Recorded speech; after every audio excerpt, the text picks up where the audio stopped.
Okay, so this one we're looking at the 30, 60, 90 triangle, and as I was saying, the A and the C, they're double of each other. But that doesn't really help me right now because I don't have A or C. And the middle side, the root 3 side, it doesn't have a root 3 on it at all. So right now I've got to do some pretty quick thinking in my head. Well, I think, well, geez, this is supposed to equal x root 3, but it doesn't. So I divide both sides by root 3, and I get x equals 8 over root 3. But that's not allowed. I can't have a square root on the bottom. So I times it by root 3 and root 3. This gives me 8 root 3 on the top and a 3 on the bottom. Now, I can't reduce this fraction. Sometimes I can, sometimes I can't. But either way, this is what x equals. And this goes right over here. 8 root 3 over 3. That's what a equals. Now I know that a and c are double of each other, right? So I can double this and make it 16 root 3 over 3. And there we go. So I don't necessarily have to go through the whole process if I understand the tricks. But let's look at it a different way. I set up my equations. Okay, x equals a, so x equals c, and right here x equals root 3. Now when I set up my equations, I've got to figure out how to solve for x. I can't do it here, too many variables, solving for x. Here we go. I divide both sides by root 3. I multiply both sides by root 3, and I'm done. I've got x equals 8 root 3 over 3.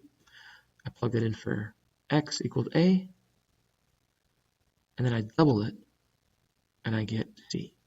Same process we just did, but just a little bit less formalized. Okay. If you prefer the structure and the formality, totally awesome. No issue whatsoever. But if you like to just be able to do it in your head faster, totally fine with that as well, as long as you get the right answers. You got to get the right answers, right? So I like this way because you set up your three sides. X equals a, c equals 2x, and x root 3 equals 8. And then you solve for x. All right, let's see. Here's some fun stuff. I don't know what this is. Oh, essential question. Here we go. What is the advantage of knowing that the triangle is one of the two special right triangles we studied in this section?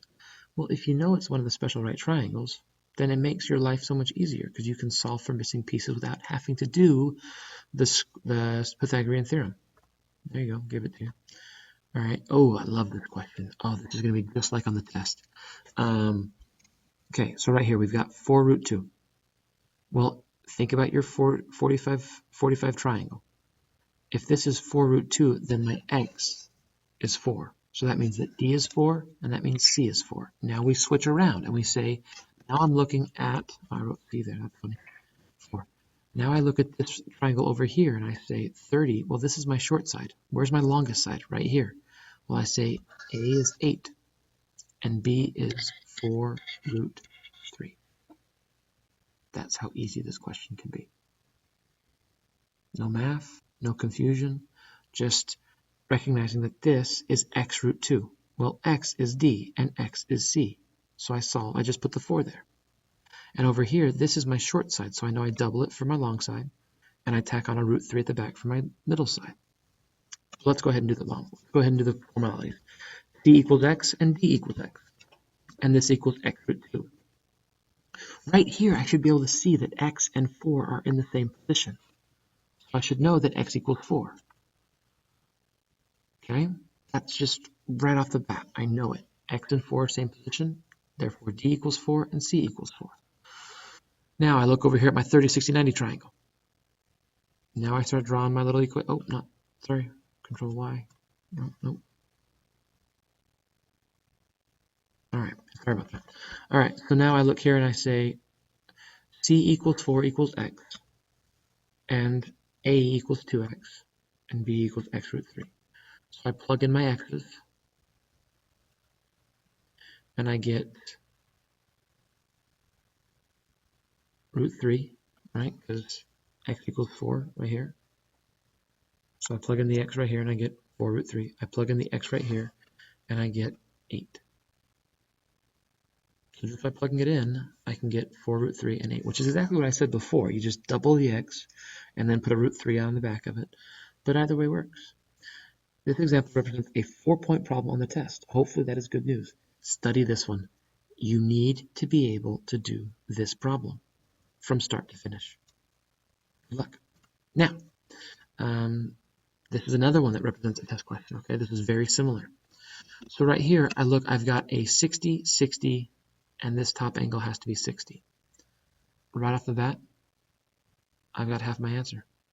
This is an equiangular triangle. Equiangular triangles are also equilateral. Therefore, 6 root 3, what's B? Well, B is 6 root 3. I know that because it's an equilateral triangle. Ding, ding, ding. Hint for the test. Equiangular is equilateral. If this side length 6 root 3, guess what length this is? 6 root 3. Now, that's just right off the beats, all right? So I look here, I know that this top angle here, I'm just looking at the half, just the right half of the triangle, because I want to find out what A is. So I start setting it up. This is x, this is 2x, and this is x root 3. So I've got to start solving my solution. So in my equation, I can solve for x by dividing both sides by 2. Right? So I get x right here is 3 root 3. It's half as big. Well, if this is 6 root 3, half of that is 3 root 3. There's my answer. Now I can solve for a by setting up the equation, plugging in x for here. I say 3 root 3 times x. I just took the x and replaced it with this. So I do 3 times root 3 times root 3. Well, root 3 and root 3 is just 3. And 3 times 3 is 9. So a equals 9. Okay? Again, long side is twice as big as the short side, so I cut it in half. Here's 3 root 3. And remember how on the middle side we tack on a root 3 at the back? So I get 3 root 3 root 3. Root 3 times root 3 is 9, or is 3, sorry. And 3 times 3 is 9. Very similar to test questions, okay? Study it hard. So right here, this is where the equilateral part comes in. All right? Since it's an equilateral triangle, B is the same length. Okay, 2-point problem on the test. Hopefully that's good news. Studied hard. All right, right here. This is another good test question. The vertex angle of an isosceles triangle is 120 degrees. The base length is 20. Find the height, or find the altitude, okay? So now if I split that angle into 2 pieces, it's 60 degrees each. Well, now this one is 10 because it's half as big.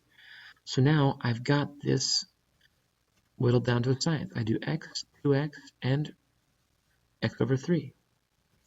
Now if this is the middle side, remember how that's got to be the x root 3? I divide both sides by root 3. We'll do that right now. I divide both sides by root 3. Now I've got this root 3 on the bottom, and that's not okay with me. So I times them both by root 3, and I get 10 root 3 over 3. That's my x value. Guess what? That's the height. We're done. It doesn't ask me to solve for the longest side. I just have to find out what the height is. There's a test question that looks just like that one. I'm actually looking at it right now, and it is the exact same. Just like it. You should study this question a lot. Just saying. Star it. Come back to it. Study. That's up to you.